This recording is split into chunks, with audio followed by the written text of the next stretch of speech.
Pagi ini kita ingin diskusi tentang zakat.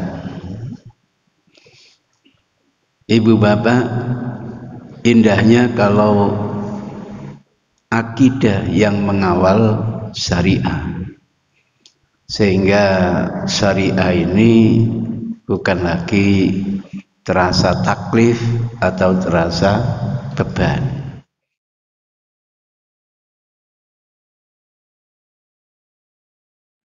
Assalamualaikum warahmatullahi wabarakatuh. Innal hamdalillah nahmaduhu wa nasta'inuhu wa nastaghfiruh wa na'udzu billahi min shururi anfusina wa min sayyiati a'malina. May yahdihillahu fala mudilla lahu wa may yudlil fala hadiyalah. Wa nusalli wa nusallim ala rasulil karim wa ala alihi wa sahabatihi wa man ihtada bihadi ila yaumiddin, amma ba'du. Qala ta'ala a'udzu billahi minasyaitonir rajim, khudh min amwalihim shadaqatan tutahhiruhum wa tuzakkihim biha wa sholli alaihim inna sholataka sakanun lahu wallahu sami'un alim. Pagi ini kita ingin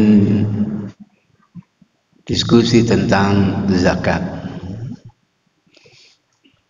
Ibu bapak, indahnya kalau akidah yang mengawal syariah, sehingga syariah ini bukan lagi terasa taklif atau terasa beban. Sayang kita belajar Islam kebalik, fikih dulu baru akidah, sehingga kesannya itu sholat ini beban, puasa ini beban, zakat ini beban. Padahal kalau dibalik, akidah dulu baru syariat, sesungguhnya sholat ini wujud mensyukuri nikmat Allah. Puasa ini wujud mensyukuri nikmat Allah. Zakat pun begitu. Kenapa? Secara teologis, ketika siapapun bekerja dalam tanda kutip ingin mencari nafkah, yang didapati itu sebenarnya bukan hasil keringatnya, enggak. Bukan hasil jerih payahnya, enggak. Yang didapati itu diyakini fadilah dari Allah. Harus begitu. Hadza min fadli Rabbi. Kalau disingkat hafara. Hadza min fadli Rabbi. Mas, mobilmu mewah ya. Hadza min fadli Rabbi. Mas, omahmu gede. Hadza min fadli Rabbi. Harus begitu. Diambil Allah, ya miliknya Allah. Inna lillahi wa inna ilaihi raji'un. Baru kemarin dibangun, besoknya kena tsunami. Inna lillahi wa inna ilaihi raji'un. Semua milik Allah, terserah kepada Allah. Enak. Ibarat kita ini dapat rezeki seperti ini, kapan ya diyakini tidak semua itu milik saya? Enggak. Wujud Rahman dan Rahimnya Allah diberi bonus, walaupun sedikit. Bonus ini sebenarnya milik Allah yang dititipkan kepada kita. Maka orang yang imannya kuat, akidahnya kuat, Kalau begitu ini ujian. Innama amwalukum wa auladukum fitnah. Bahkan ujian ini jauh lebih berat daripada ujian mungkin sakit, mungkin himpitan. Sebab kalau kita diuji dengan sakit, himpitan, sunnatullahnya itu orang itu kalau kepepet baru kontak kepada Allah. Tapi kalau diuji dengan kenikmatan, wah kenikmatan harta, keimanan, keilmuan, macam-macam, bahwa kenikmatan jabatan diingatkan oleh Allah, innal insana la yadgha ar-ra'ahus tahna. Ada kecenderungan togut, sombong kalau sudah merasa kecukupan. Maka sesungguhnya ujian kenikmatan ini jauh lebih berat daripada ujian musibah. Sebagai orang yang imannya kuat, yakin ini ada titipan dari Allah, pesan Allah, nikmati bonus-bonus dari Allah itu. Habis ndak apa-apa, tapi diingatkan oleh Allah dalam batas kewajaran. Diingatkan oleh Allah, jangan mubadzir. Mubadzir itu temannya setan. Nah, saya bangga, ini ada pertanyaan ini agak panjang pertanyaannya, mengkerucut kepada zakat. Misal dari kantor gajian setiap bulan sudah dipotong 2,5% untuk zakat mal. Nah, ini haknya Allah tadi itu setiap bulan sudah diserahkan. Boleh apa tidak? Boleh, nggak ada masalah. Memang batas kewajibannya nanti kalau sudah 1 tahun. Walaupun belum sampai 1 tahun, boleh dikedepankan. Dasarnya apa? Karena ada contoh dari Rasul terkait zakatnya Abbas bin Abdul Thalib.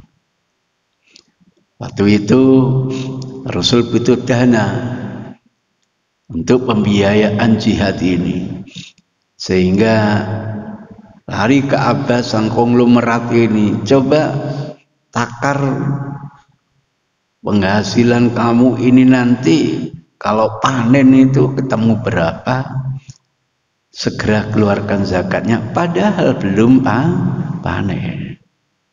Gak ada masalah menyegerakan. Sehingga amil zakat pernah mendatangi Abbas. Abbas tidak mau mengeluarkan zakat, marah amil ini, lapor kepada Rasul. Maka Rasul menjelaskan, ketahuilah Abbas sudah mengeluarkan zakatnya. Oh ya sudah ya Rasul. Jadi salah paham. Itu ceritanya, boleh seperti itu. Sekarang dikenal dengan istilah zakat profesi. Daripada saya nanti saya akumulasikan di akhir tahun, saya minta 2,5%-nya dipotong. Seperti saya jadi dosen ini sudah dipotong secara otomatis. Saya tanya, dikirim kemana? Dikirim ke lazismu. Lazismu itu ada. Itu ceritanya, tidak apa-apa. Itu namanya zakat profesi. Walaupun mestinya diakumulasikan dulu selama 1 tahun. Itu namanya zakat profesi. Tidak apa-apa. Setelah dibelanjakan untuk kebutuhan hidup rumah tangga, masih ada sisa. Masya Allah, itulah harta itu kalau dizakati berkah. Jadi takaran orang kaya miskin itu bukan nominalnya, Pak. Di Kalimantan kemarin itu saya cerita, alhamdulillah pendapatan saya ini Pak, setiap bulan itu minim 70 juta. Minim itu. Tapi kebutuhan saya 90 juta. Kalau gitu saya ini kaya atau miskin? Kalau begitu saya ini wajib zakat atau perlu dizakati? Perlu dizakati, Pak. Berbeda dengan saya yang kedua ini. Pendapatannya hanya berapa? 5 juta. Tapi biaya hidup 1 bulannya itu enggak sampai 3,5 juta. Maksimal 4 juta. Berarti setiap bulan surplus hampir 1 juta. Kalau gitu saya yang kedua itu kaya atau miskin? Kaya, Pak.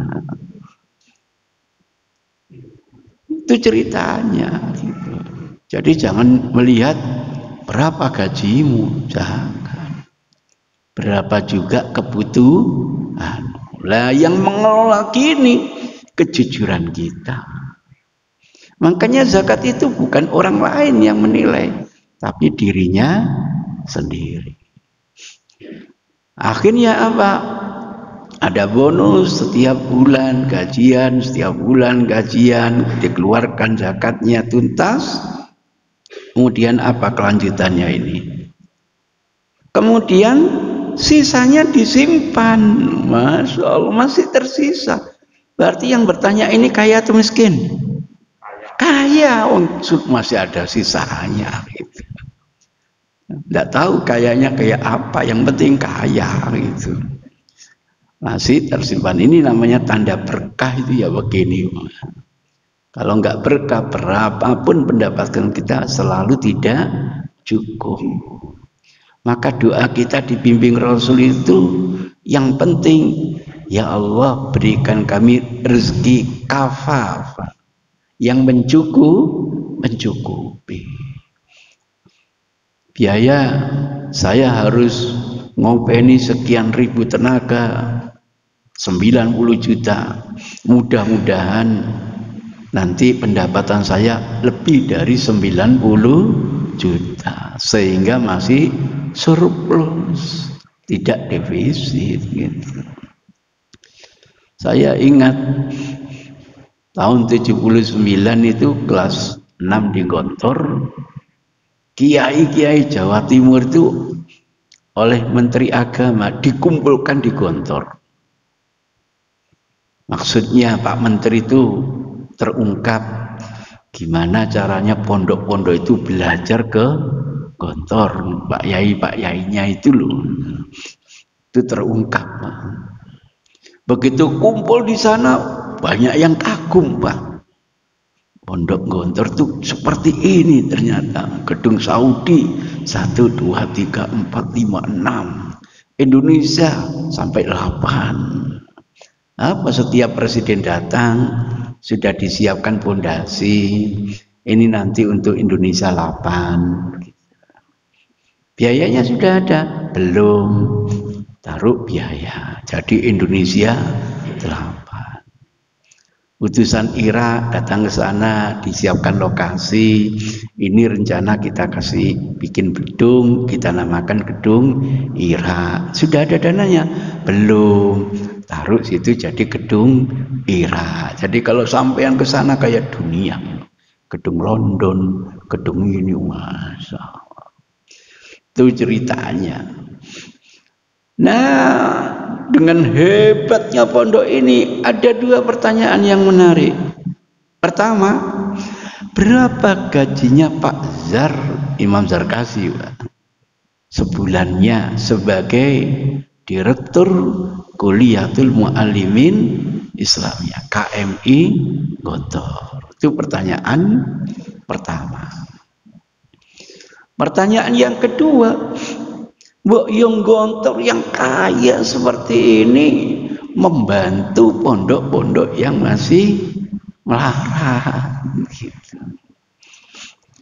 Untuk menjawab pertanyaan ini bukan Pak Yai yang jawab, panggil bendahara UPPM, Organisasi Pelajar Pondok Modern Gontor. Itu ndak ada rekayasa, dipanggil dalam apa, ngerti apa ndak, langsung dipanggil, pertanyaan disuruh jawab, nggak ada rekayasa. Ini ada pertanyaan, Pak Zar sebagai direktur KM ini gajinya berapa? Dijawab spontanitas, selama ini tidak pernah dibayar, bahkan Pak Zar selalu membantu. Bodoh gitu. Oh gitu. Jadi Pak Yainya nggak dibayar malah selalu bantu. Masya Allah.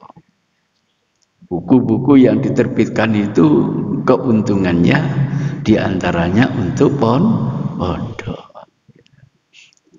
Pertanyaan yang kedua ditanya langsung oleh Pak Yai, Pak Zar, coba jelaskan berapa pendapatan pondok, berapa pengeluarannya. Tahun segitu pendapatan pondok itu hampir 800 juta pendapatannya. Satu bulan. Besar sekali Pak, semantirnya banyak memang. Tapi pengeluarannya hampir 1 miliar. 1 miliar dengan 800 juta itu besar mana Pak? Besar 1 miliar. Pertanyaannya kalau gitu Gontor ini kaya atau miskin? Miskin. Perlu dimintai bantuan atau dibantu? Dibantu. Wah, gitu. Alhamdulillah akhirnya bikin badan usaha macam-macam. Terakhir bantuan rumah sakit itu nanti hasilnya untuk menyelesaikan kekurangan. Jadi begitu, takaran kaya miskin bukan berapa penghasilannya, tetapi kira-kira defisit atau surplus. Itu gambarannya, sehingga teman yang bertanya ini alhamdulillah ada kelebihan, kok nggak bisa dibuka HP saya ini. Ya apa caranya? Saya lanjutkan. Kemudian sisanya disimpan atau ditabung. Setelah uang simpanan itu berjalan selama 1 tahun, pertanyaannya, apakah masih ada kewajiban untuk menunaikan zakatnya? Kira-kira jawabannya ada atau tidak? Ya tergantung. Ini saya yang ceritanya kurang jelas. Disimpan itu menghasilkan atau tidak.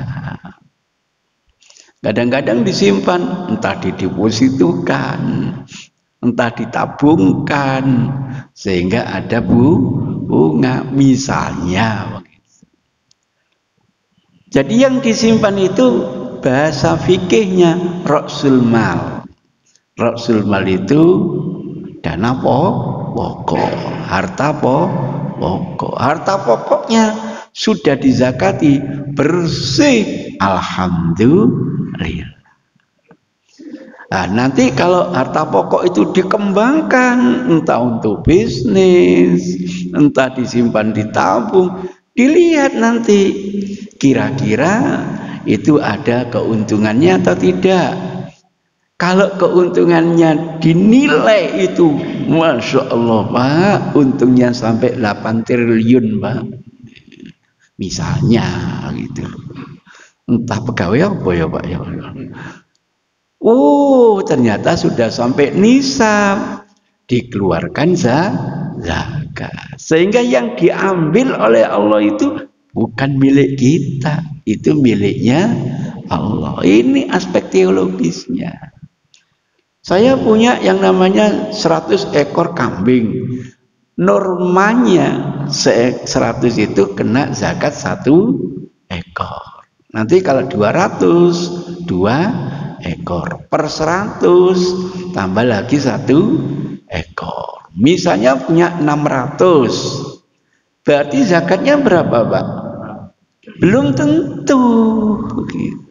Tanya dulu, 600 kambing itu diapakan? Murni diternak atau dibisniskan? 600 itu ternyata apa? Dibisniskan, diambil, diperas susunya. Lah yang 600 itu rasul mal, biarkan. Hasil dari perniagaan perahan ini nanti dihitung sebagai keuntungan. Sehingga apa? Nanti kalau sudah sampai nisab, Allah turun tangan kepada Nabi Muhammad. Khud. Ini kata kerja perintah. Dari akhadha ya'khudhu khud. Akala ya'kulu kul. Ambil, kata Allah. Kepada siapa? Nabi Muhammad. Secara teologis, keyakinan yang diambil bukan milik kita, itu miliknya Allah. Masya Allah. Kita tanya, untuk siapa ya Allah? Gitu. Allah menjawab, innama shadaqat lil fuqara wal masakin wal amilina 'alaiha wal mu'allafati qulubuhum wa fir riqab wal gharimina wa fi sabilillahi wa ibnis sabil. Dijawab sendiri oleh Allah, itu hartaku tak distribusikan untuk ini. Lah kok hartanya Allah itu kita ceketem, awas kok, diawas-awas oleh Allah. Nanti ini yang menjadi kamu bangkrut. Kenapa? Hak orang lain kamu ceketem gitu. Untung dia hanya sakit, nek mati dosamu tambah wakeh gitu. Jadi di dalam harta kita ini ada hak Allah yang nanti distribusikan oleh amil. Maka saya terangkan, sesungguhnya umat Islam itu bukan pelit, enggak. Hitung-hitungannya sudah pinter, cuma amilnya yang enggak datang. Sehingga gerakan ini harus menjemput bola, begitu. Itu kayak cara Rasul dulu. Kalau perlu penjemputnya nanti dapat hak sebagai amil, begitu. Tuh saya terangkan dalam merapat kerja Badan Syar'i untuk wilayah nasional itu. Indah kalau begitu, orang sudah mulai sadar menghitung hartanya, dibantu kedatangan amil, dikeluarkan. Bismillah, ini haknya Allah, saya pasrahkan. Dilihat oleh Allah, hambaku pandai mensyukuri nikmat yang aku anugerahkan padanya. Dijanjikan oleh Allah, la in syakartum la azidannakum. Apakah ini yang sifatnya wajib, yang sifatnya sunnah, dibanggakan kita oleh Allah terhadap malaikat. Tuh lihat para hambaku pandai mensyukuri nikmat yang aku berikan. Dijanjikan terus ditambah oleh Allah. Maka tidak ada yang namanya filosofis banyak sedekah tambah melarat, itu tidak ada. Sampai kita diajak berpikir loh, Pak. Diajak berpikir. Masalul ladzina tunfikuna amwalahum fi sabilillah kamasali habba ambatat sab'a sanabila fi kulli sumbulatin mi'atu habba wallahu yudha'ifu liman yasha. Jadi kalau hanya 1 rupiah saja kita infakkan, entah sifatnya wajib atau sunnah, diibaratkan 1 batang pohon tumbuh menjadi 7 batang, setiap batang menghasilkan 100, sehingga 1 biji nanti menjadi berapa? 700. Itu bukan batasan maksimal. Nanti kalau perlu dilipat gandakan 1000 kali. Kalau perlu menurut Allah dilipat gandakan 1.000.000 kali. Tapi Allah Maha tahu. Ayo, siapa yang infaknya nanti dilipat gandakan oleh Allah 1.000.000.000 kali. Allah tahu. Tapi Allah juga tahu, ayo siapa yang sedekah pahalanya minus 10 kali. Bisa enggak seperti itu, Pak? Bisa. Lawang sedekah ria, lawang sedekah, Masya Allah. Allah Maha tahu. Diakhiri ayat ini, wallahu wasi'un. Apa ndak habis karunia-Nya Allah, fadilun? Ndak akan habis. Allah sangat luas sekali karunia-Nya. Kalau mengembalikan kepada kita ini hanya 1000 kali, 100 kali masih banyak, Masya Allah. Itu yang menjadi filosofinya teman-teman NTB, teman-teman Madura. Hidup di Indonesia kere, tidak punya apa-apa. Pokoknya nanti kalau sudah bisa pergi haji, mulai mesti soge, Pak. Mulai mesti apa? Soge. Sehingga untuk pergi haji itu dibuelani dengan cara halal bagaimanapun, Pak. Kalau perlu nunut, Pak. Gitu. Tapi saya tidak ajari doanya gimana bisa haji nunut. Nanti nunut semua repot. Ya. Itu ceritanya. Dibelani, jualan soto, dagingnya yang bagus-bagus dijual, belungannya untuk keluarga. Nunuk, Pak. Disisihkan, ya Allah. Orang ini bukan hanya ingin, Pak. Orang ini sudah azimah, Pak. Lah kalau sudah azimah, Allah pasti turun tangan. Apalagi azimahnya kebaikan dipermudah oleh Allah. Tidak tahu kok. Alhamdulillah ketemu keuntungannya 5 juta, Pak. Cukup untuk beli tiket PPP.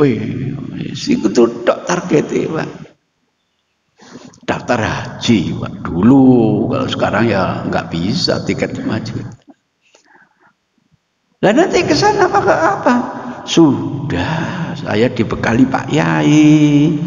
Nanti kalau makan cari kata-kata sabilillah.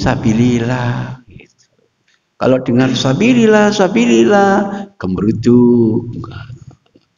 Karena di sana sabilillah itu gratisan, Pak. Gitu. Makanya nanti kalau lapar datang ke pasar kurma, sabilillah, halal, makan, Pak. Sudah gratis itu, Pak. Tapi mimiknya itu pura-pura masih lapar, masih tidak enak. Cari yang lebih enak, halal, makan lagi, Pak. Mimiknya masih kurang kurang kenyang, cari lagi yang lebih bagus, halal, makan, Pak. Kalau sudah kenyang, besok saya kembali lagi, gak tuku, golek halal. Begitu, Pak. Dibelani bawa rokok. Dulu loh, Pak, ya. Sekarang nggak boleh, Pak. Nah, rokok sini, kulaan sini dijual sana bisa 7 kali, Pak. Itu caranya untuk menyambung hidup. Kalau sudah bulan Ramadan, Masya Allah. Untuk makan tuh lebih-lebih, Pak. Ya Allah, di Masjid Haram, di Masjid Madinah itu, waduh, teringat zaman Rasul Dulu ada dua ustuwana, dua cagak, ditarik tali. Ketika Rasul mengatakan manto amaso iman, siapa yang guyub memberi makanan, dia akan mendapat pahala, cipratan pahala seperti pelakunya, tanpa mengkorting enggak pelakunya sedikit pun. Waduh, kita ke masjid itu bawa kurma, Pak. Kurma itu kayak jambe itu loh, gantungkan. Nah, sekarang sudah tidak ada itu, diganti plastik, lebarnya 1,5 meter, panjangnya terserah sampai ngaplingnya itu. Jadi ngasih takjilan sana itu harus ngapling dulu, Pak. 3 bulan sebelum Ramadan itu saya minta kaplingan ukuran sekian sampai sekian, begitu, Pak. Tidak cukup ngapling, harus punya combe, Pak. Nanti berdiri, ada datang, ayo mari ke tempat saya, begitu.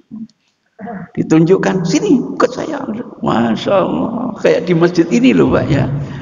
Ya, sini. Duduknya tidak boleh sila, begitu, Pak. Satu kaki dia diangkat. Kalau sila sedikit orangnya, satu kaki diangkat, jadi lebih banyak, begitu, Pak. Karena apa? Makanan yang berkah itu makin banyak dinikmati orang banyak, makin berkah. Okay. Maka pasang strategi. Yang sukanya kurma ajuan Nabi yang 1 biji 1 kepal itu duduk samping situ. Gitu. Yang sukanya kalkun duduk samping kalkun. Yang sukanya mandi matbi, nasi mandi matbi, duduk sampai situ. Sama suka apa, Bu?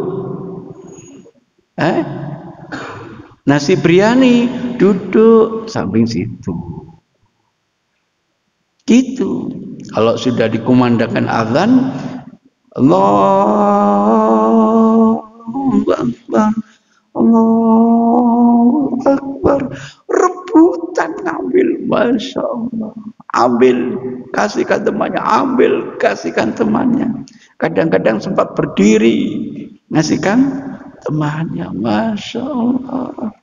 Sewenang. Karena aib mengambil yang terjauh. Maka kalau ngambil yang dekat. Maka nanti kalau diundang makan, pasang strategi. Duduk samping Pak Yai. Jangan samping Pak Supir.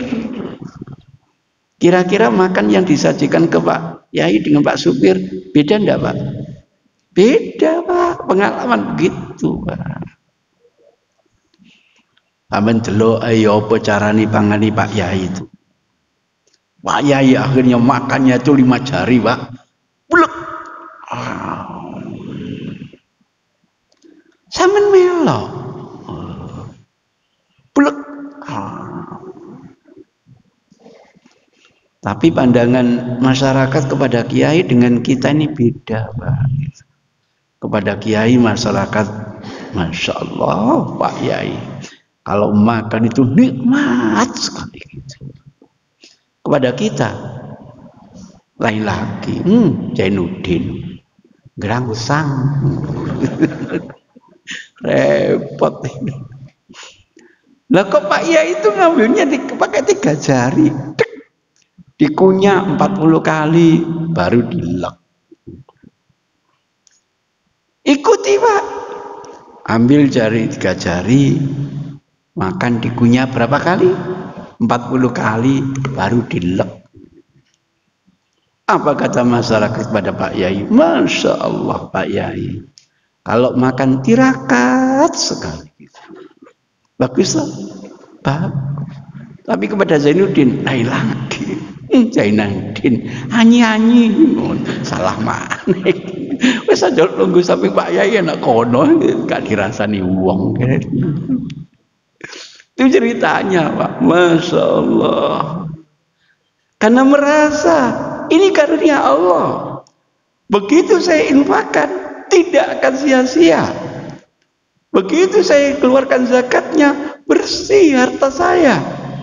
Kalau ini yang terjadi, fadilah ini mudah-mudahan menggampangkan kita masuk ke dalam surga.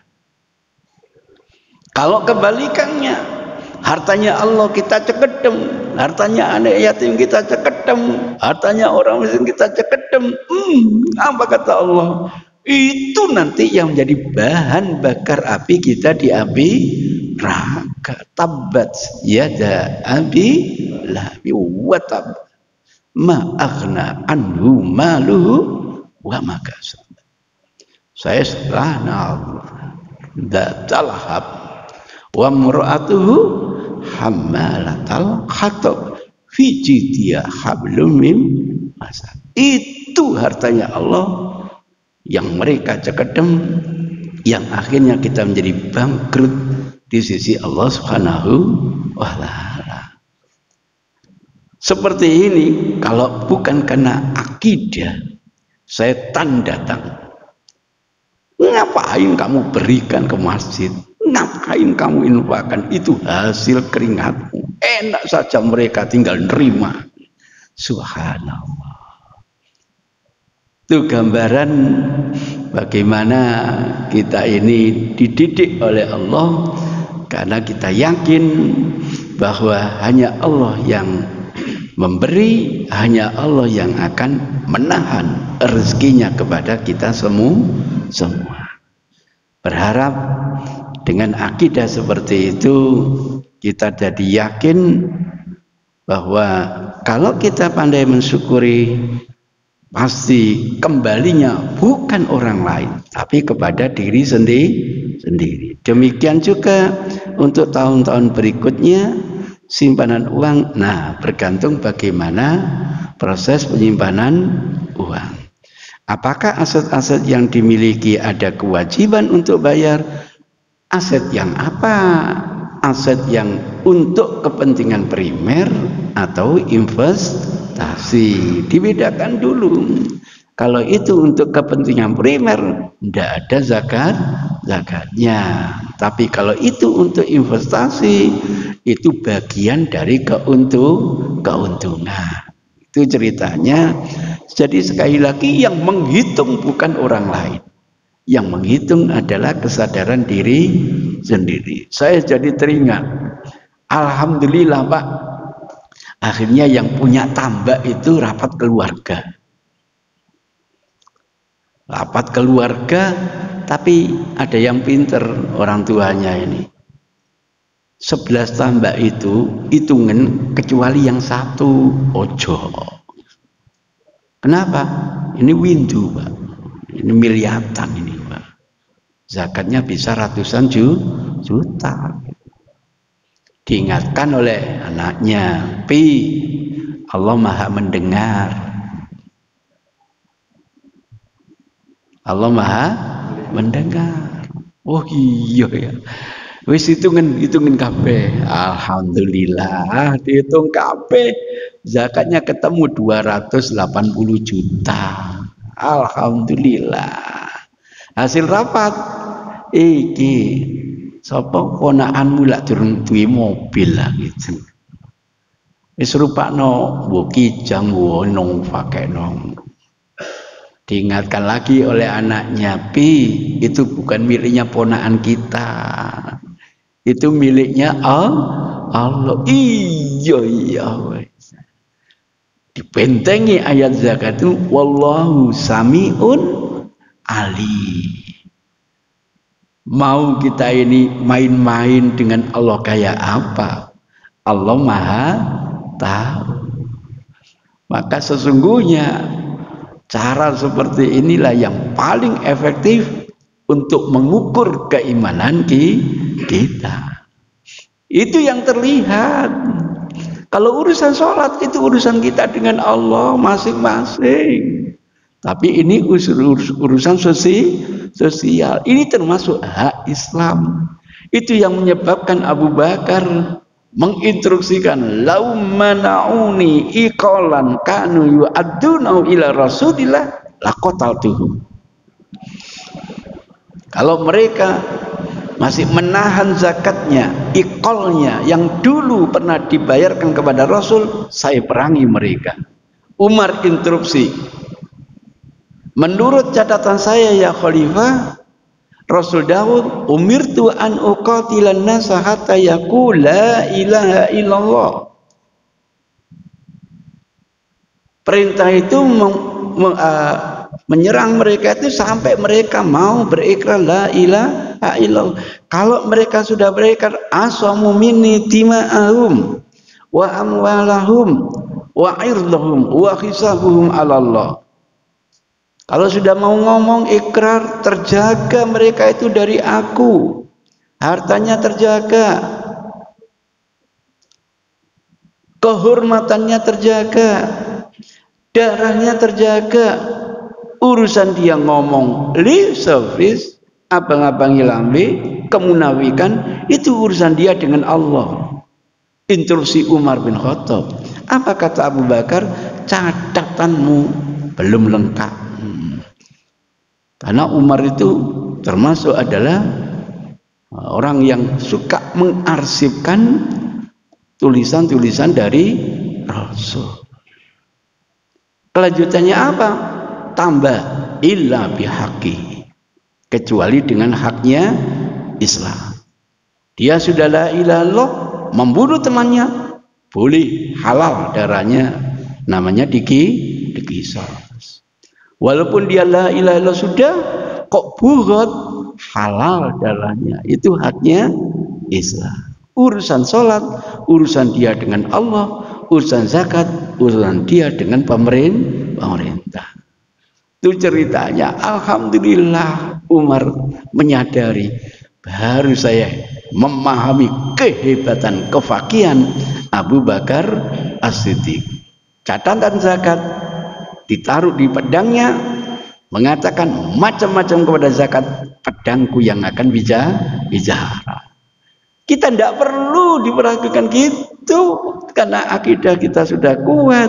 Kita meyakini ini adalah fadilah, kita meyakini ini adalah ujian, daripada nanti menjadi beban di api neraka. Kita bersihkan sekarang, toh nanti pasti akan dilipat gandakan oleh Allah Subhanahu wa ta'ala. Apa susahnya kita menjalankan syariat kalau akidah terpatri dengan kuat? Alangkah bebannya menjalankan syariat kalau akidah ini harta saya dan lain sebagainya. Mudah-mudahan kita selalu dapat bimbingan dari Allah Subhanahu wa ta'ala. Akhirnya kita mendapatkan syafaatnya Rasulullah sallallahu alaihi wasallam. Billahi hidayah wa taufik. Wassalamualaikum warahmatullahi wabarakatuh.